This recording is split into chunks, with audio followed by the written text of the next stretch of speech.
2020. Who do we have on the call? Bob? John? Commissioner Maine, Commissioner Sweet, Commissioner Cribbins is on the call.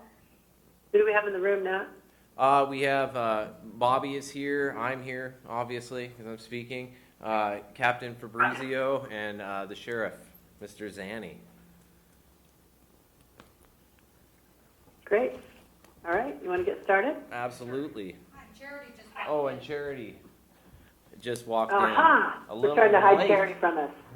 So, all right. So, I have a number of items. A lot of these are things that were discussed before, but they're being brought up again because we have a few recent developments over the weekend, as I understand. This mic is turned up really high. So, the first item is discussion regarding the lapse of the short-term lodging restrictions in the light of recent events. As you all know, we had restrictions on short-term lodging with some exceptions, and that expires at the end of this month. It was decided to let it expire. So, John, you brought that up. So do you have anything to add to that?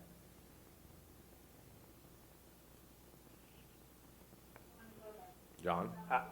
I'm fine. No, I haven't. Thank you. It was a nice introduction.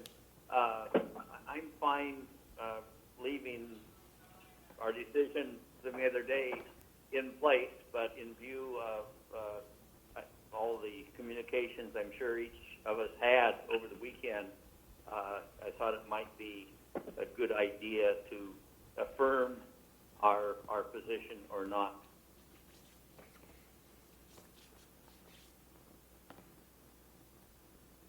I'm fine with leaving it the way we did, to let it run out on the 30th and reopen the hotel motel stuff on the 1st.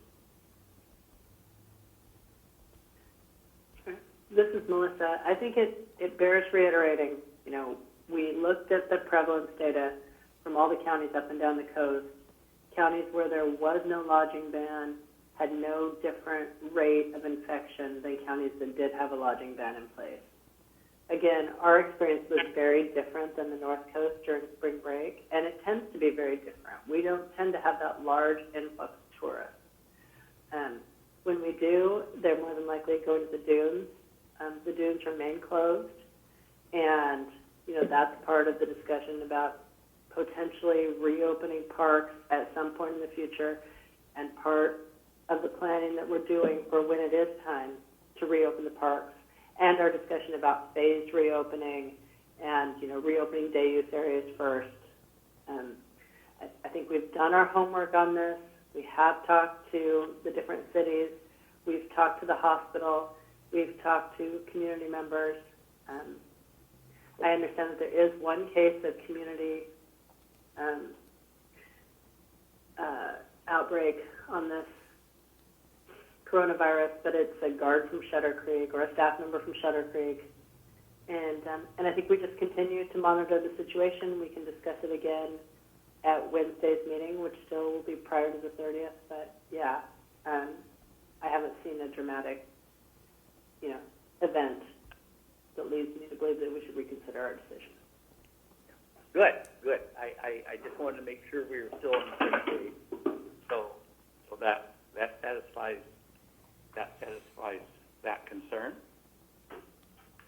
Okay, so item number 2, similarly, is a discussion regarding the request that was approved, I believe, last Wednesday, which was a request to reopen the economy with phase 1 reopening. That was a request to the governor, approved by Douglas County and us and other southern Oregon counties. So I think this is similar to the item number 1, as in this is an action that we've taken, and so it's just open for further discussion if necessary. Again, the reason I added this, asked Nat to add this to the agenda, is that I've had several communications over the weekend, both by phone and by email, telling us that we were crazy to do this and we'll have blood on our hands. The fact of the matter is we're not doing it. All we've asked is for permission from the governor to progress through a approach. And I doubt very much right now, given the new cases we have, that we would meet the governor's qualifications that the cases remain at 0 or declining. So, but nonetheless, I'm for going ahead with it, but I thought I wanted to make sure we were all comfortable still. I'm still good with it. Apparently, And I am too. Okay. Shutter Creek has shipped out all of the prisoners back up to Poppy Creek. Okay. I think that satisfies And the, my concern on that. Hello? Do we have a new caller on?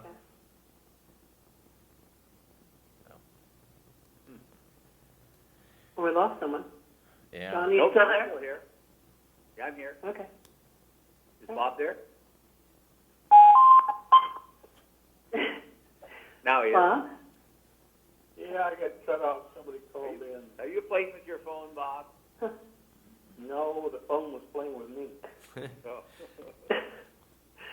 And again, you know, our intent has always been that, you know, there needs to be a plan. And we need to work towards a plan. And I think that's what we're expressing is our desire to work towards a plan for reopening Coos County. That I don't think any of us are saying it's going to be this week or next week, but there does need to be a plan. All right. Because And- there are businesses that can do safe social distancing and still be open. And for the life of me, it's hard for me to understand the difference between Walmart being open and a local furniture store being open if they can practice safe social distancing. Yeah, I don't understand that either. I don't understand why all of these are closed when some can be open and some can't be. That just, yeah. But we also apparently have a call-in with Douglas County tomorrow at 1. I don't think I do. I think that's just you. I don't know. I don't know. I know of that. I received that Yep. request this morning. Oh, Maybe you haven't I didn't got get to all invited. the- It's just you, I think. I doubt that. You probably haven't got to all the emails yet. Well, I mean, they may be just inviting one commissioner from each county too. If so, I am absolutely Okay. fine, of course, with you attending for us. That's fine. All right. Okay. All right.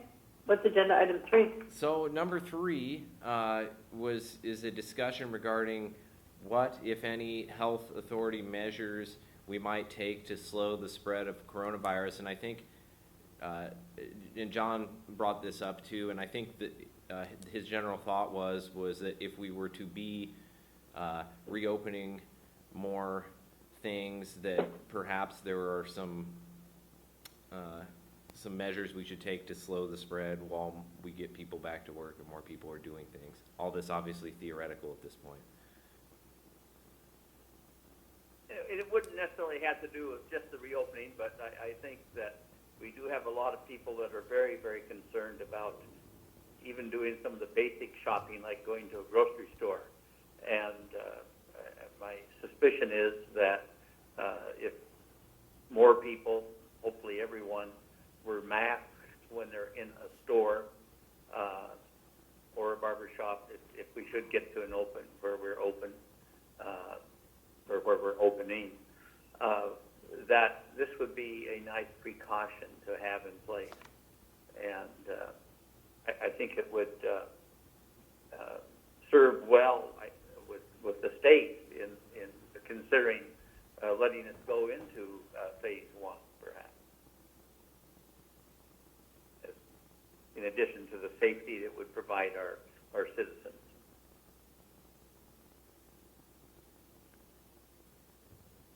And we talked about this morning that, for those of you who weren't on the line, at a public health update, and I think there was some mixed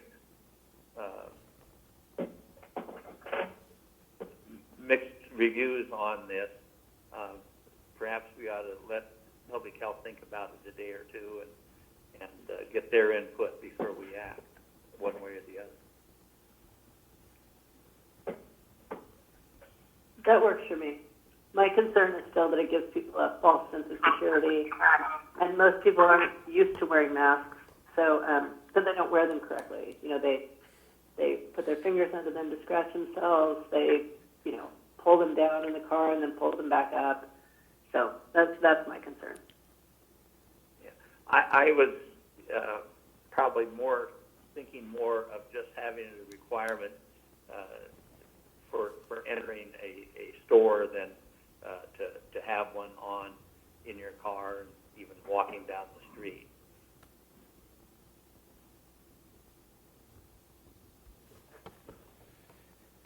I think a lot of people are reusing the single-use masks, though. I mean, do you get that sense? You know, I just don't know. I mean, I don't know if I'd know a single-use mask if I saw one. Well, I mean, versus a cloth mask that, you know, somebody's made themselves that you can throw in the washer when you get home, whatever. So, Melissa, how many times you been in the store in the last week, roughly? 3 John? in the grocery 3. store. Huh? No, 4. 4 for you? I've been in there multiple times in the McKay's and Safeway and various places, and there's about half of them wear masks and half don't.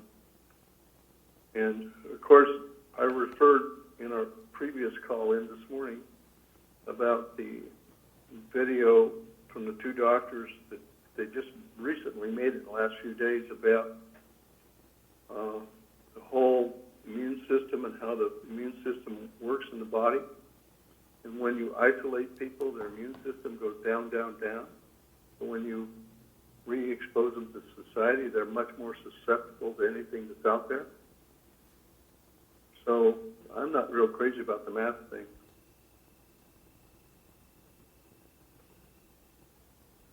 Well, let's just, I kind of am, and in a large part, we have a lot of people who are very, very concerned, and I think it would give them a better feeling of if they thought they could go shopping and that people would not be coughing or sneezing on them, that they would have masks on.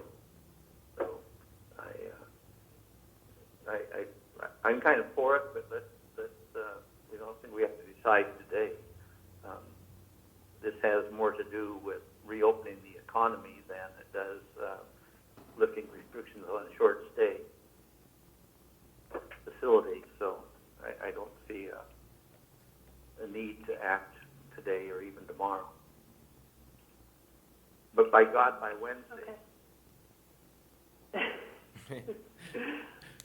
You know, I have to say that if nothing else, it's watching how some people are wearing masks provides for some entertainment value, which a lot of people are strapped for right now during the lockdown. Yes. Yes, So many people with a mask just over their mouth and their nose is saw out and that, everything yeah. else. Yeah, and I'm sure. I think our health department has put out a number of statements and PSAs on masks, so they're doing what they can, but people aren't used to it, so there's some user error involved. At least they're trying. So the next item is, boy, John, you're giving me the whole agenda here. So this was a discussion. We've had the discussion before, and we'll have it again probably, but this is a discussion regarding parks reopening. John, what would you like to discuss on that topic? I just wanted to report that I have no new information from what we had on Friday. Was kind of just what we wanted to do, and that was to try to open the parks as soon as possible.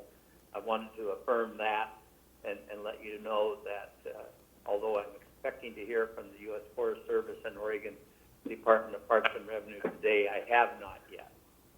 So I have no new information, just kind of like the first 2 items on the agenda. I wanted to make sure we were all on the same page we were on last week, given the new cases of COVID-19.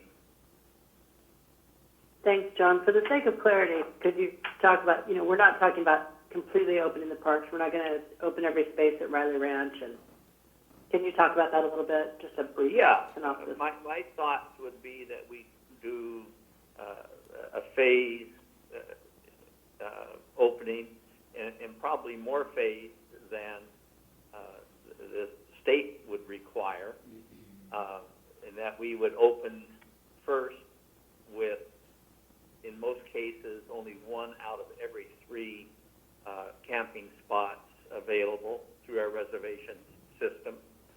There may be cases where a particular layout of a park would be such that the camping spaces are already distant one from the other, so 1 out of 3 separation would not be necessary. That we look at things like opening with taking everything has to have gone through our reservation system with a reservation and a prepayment, so that there's no drop-in camping. You can't go in and pay. You don't necessarily want to put our parks people in close contact with the campers. Keep the playgrounds closed. I'm not fully concerned that this next step would be a good step, but possibility of not even opening the restrooms. It would only be for overnight stay, and the expectation would be that people with RVs and camping trailers could use their own facilities and not ours, because I think maintaining a degree of cleanliness in those would require having someone virtually right at the bathroom, kind of wiping down after each time it's used. And that's kind of a task. We have the ability to do that. I said closing the playgrounds. I think those are the precautions. I had suggested, and now I haven't vetted all this with parks either, so. But I would have suggested that we do it like if we were open on the 8th of May, that we stay on that initial phase program for the entire month of May, and then move to, and that would include, unfortunately, Memorial Day, but it comes quite early in the month this year. I just don't think that the 2-week suggestion the governor made gives us enough time to see what impact, if any, we would have, and have time to react to that before the next round of reservations would be expecting to be there tomorrow. And so this gives us a little more time to look at it and analyze, and then open up for reservations for the next phase and the next phase after that. Phase 2 would be the month of June, and we go to every other camp spot, and then consider relaxing some of the other conditions. But I don't know until we know a little bit more which ones we relax and which we would not. I just wanted to start off very, very conservatively, to do the most we can reasonably do to prevent spread, yet get open. Also, I think since we're dealing with the state, I want to make sure that what we're doing is viewed as being appropriately cautious, so they'd be more inclined, not less inclined, to allow us to reopen. That's where I am. We don't have any fixed date. I haven't input from state parks or U.S. Forest Service yet, and nothing more to add, but kind of wanted you to know where my thinking was, and ask your permission to proceed or alter or whatever. Thanks, John. Do we know if the governor's going to have some sort of update this week? Some kind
guess I'd have to go out with a tape measure or my Yeah, rangefinder. Bob, I don't have an answer to that.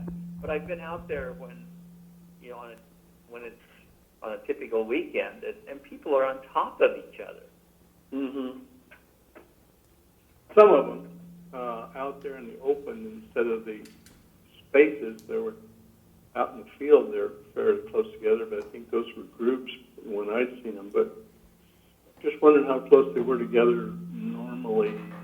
The spaces were start over how far apart the spaces were at Laverne, at Riley, at Bassendorf, etc. You know, I went out. I guess I'm going to have to go out and measure them, see what they are. Yeah, I don't have that, Bob. But what happens there is, you know, by the time they bring in their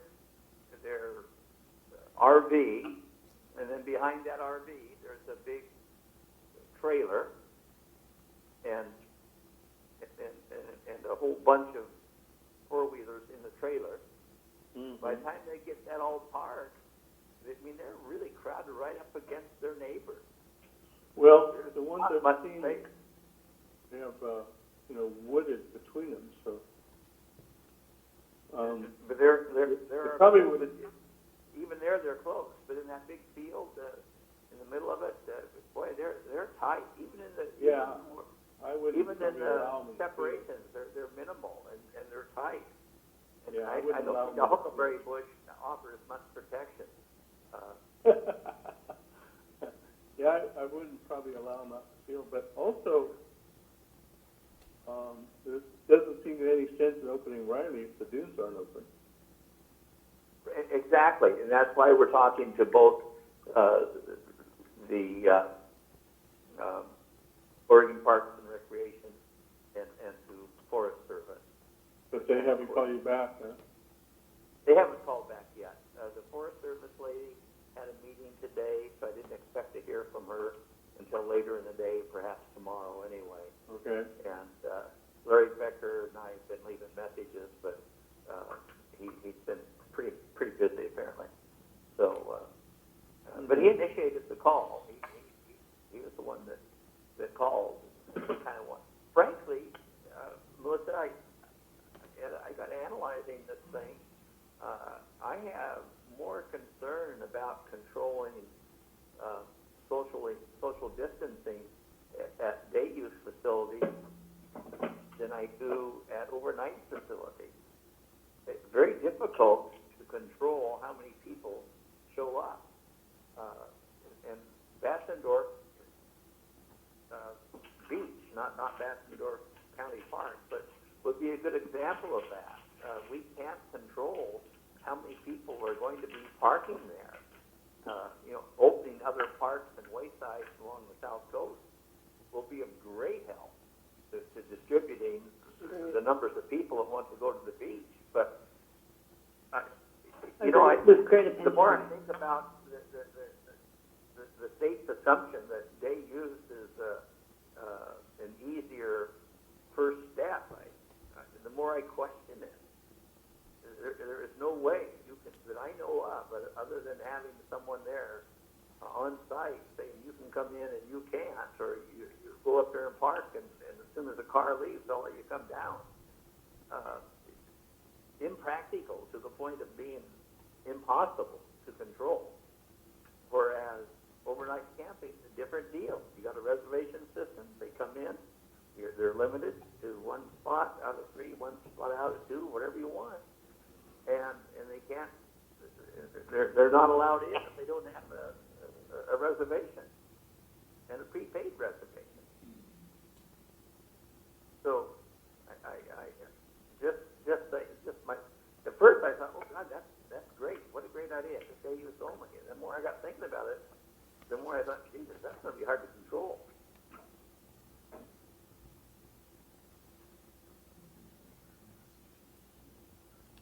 Yeah, that's a great point, John. And I don't know, maybe not day use at our more popular campgrounds. I mean, we have some of them that are out there that I know there's only a limited number of people that use. I mean, as we've discussed many, many times. I Yeah. find it hard to believe that if we opened day use at Mesquite, that we'd have, overwhelming crowds. Well, and that's a good thought. It's perhaps the same at out by Dora. Right. From the park, Corona, Rona, yeah. yes, yeah. And maybe then I it'll feel be- very, I feel particularly comfortable opening up Parkersburg. Nobody can find it. Hey, you know that we have a state park, a county park, at Coquille Point? I don't think I did know that. Bob? yeah, we do, yeah. Yeah. I feel like you're bluffing on this one, Bob. And what? I feel like you're bluffing on this one.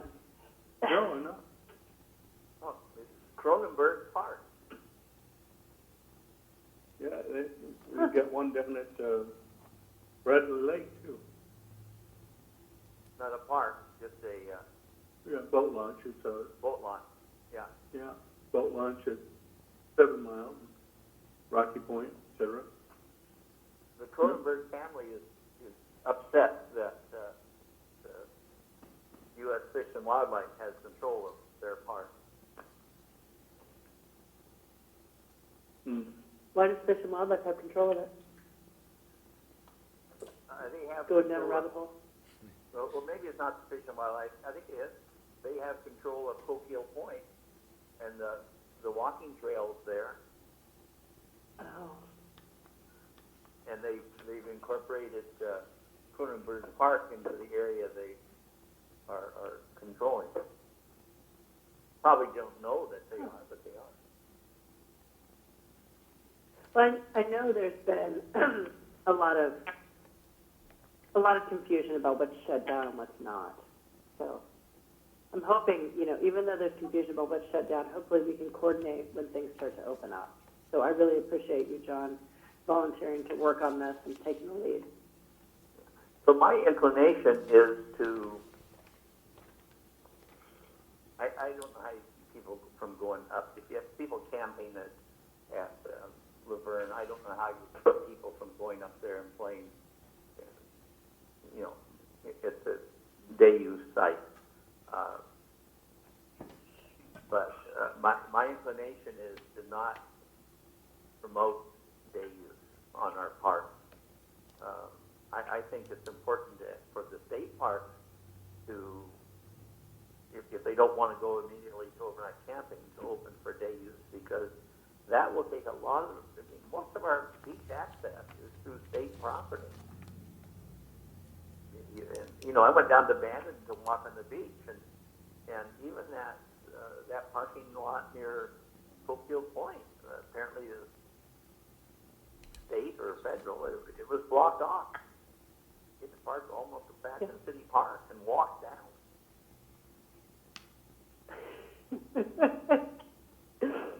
It was blocked off because you're not supposed to be down there. What? I thought you wanted people to go to the beach. Well, only where you can legally access it. Well, it was cold. I didn't go anyway. Good. No, I didn't go to the bear. Would have been great to have a picture of you being arrested for it. So, at any rate, my point is that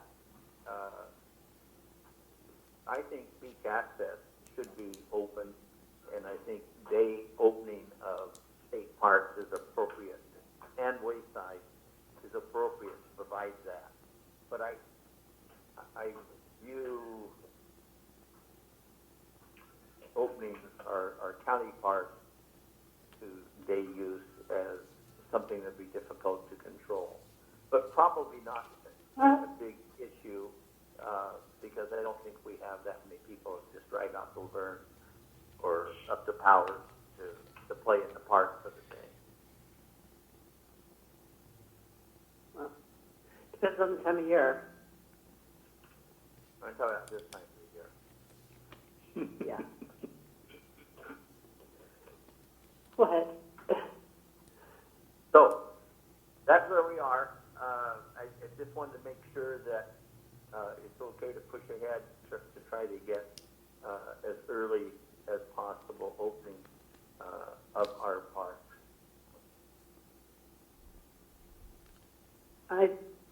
I fully appreciate you continuing to work on it, and yes, as long as we're doing a phased reopening, I'm glad with you pushing ahead.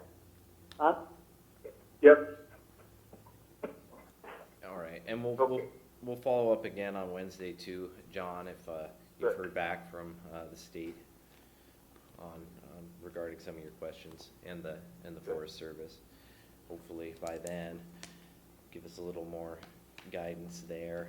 I think this discussion actually segues fairly well into the last item that John brought up with me this morning, which is a discussion regarding coordination with public health and the BOC regarding the COVID-19 response. And so one good example would be there's been some discussion here about, day use areas being open, and if we have a big crowd there, what risk does that put people under? So, which would implicate the question of, what is the risk of outdoor spread if people are generally trying to stay 6 feet away from each other? Is it significant in an outdoor space or not? And honestly, I don't know the answer to that question, but I think it underscores the kind of, questions that I assume there's some educated guess on at this point. So John, you want to take it away from there? It occurs to me that there should be very few, if any, surprises between public health and the Board of Commissioners when it comes to COVID-19 related precautions and policies and protocols. And I think it would be good internally for us to have that. I think it might have precluded in a very difficult situation where they felt comfortable going right ahead and doing a door-to-door thing, or the same, putting the shoe on the other foot, probably the same thing when we decided to lift short stay restrictions. I think, and I also think that when the state comes around to deciding whether they allow us to enter into a phased approach to reopening our economy, that I would expect Oregon health authorities to weigh in and very likely consider what I'm just talking about, that there is some degree of coordination between public health and the Board of Commissioners. Now, this is not to say that we're going to just automatically do whatever public health suggests. They have a mission, and that is to prevent the spread of this disease. Our mission, I think, is a little broader than that, and that is to balance, in part, the spread of the disease with with the impact that we have, that whatever we do to prevent the spread has on other aspects of our economy and of our life. And but it doesn't mean that we shouldn't know pretty well what each other are doing.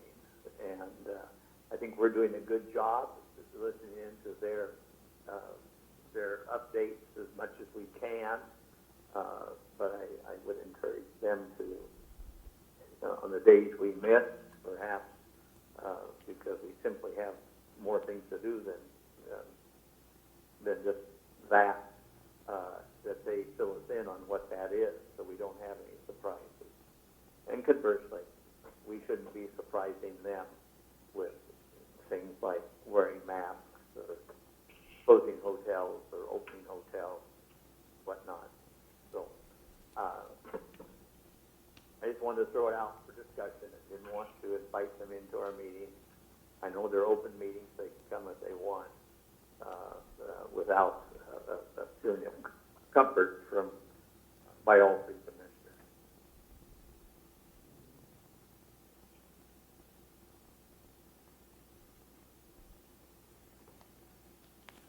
your punctuation?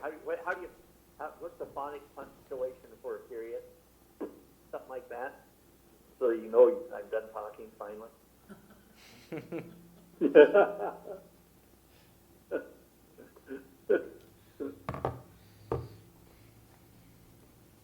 To make sure you're not talking to yourself. I'm used to it.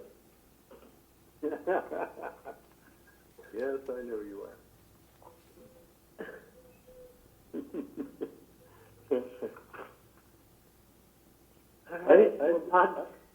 Well, actually, John, I think I would agree with you that we should coordinate with health so that we don't have mixed signals going out in the public.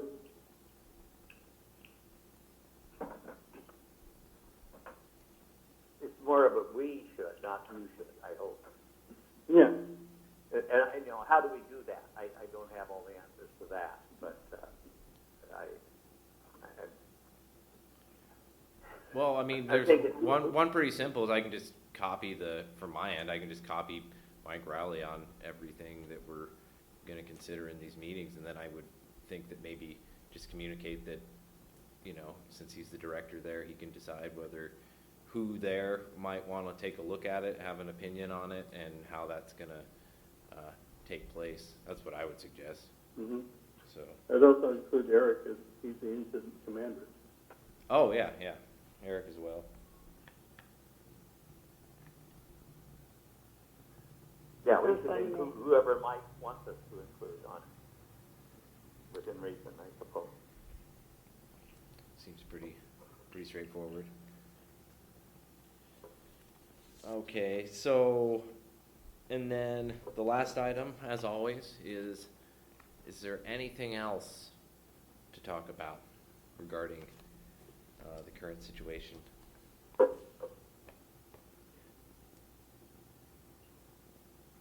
Going once?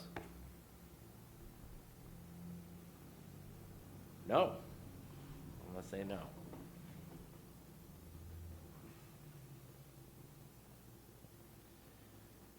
All right, nothing else? Okay. Nothing else? With that, okay, Thank we you. are adjourned then.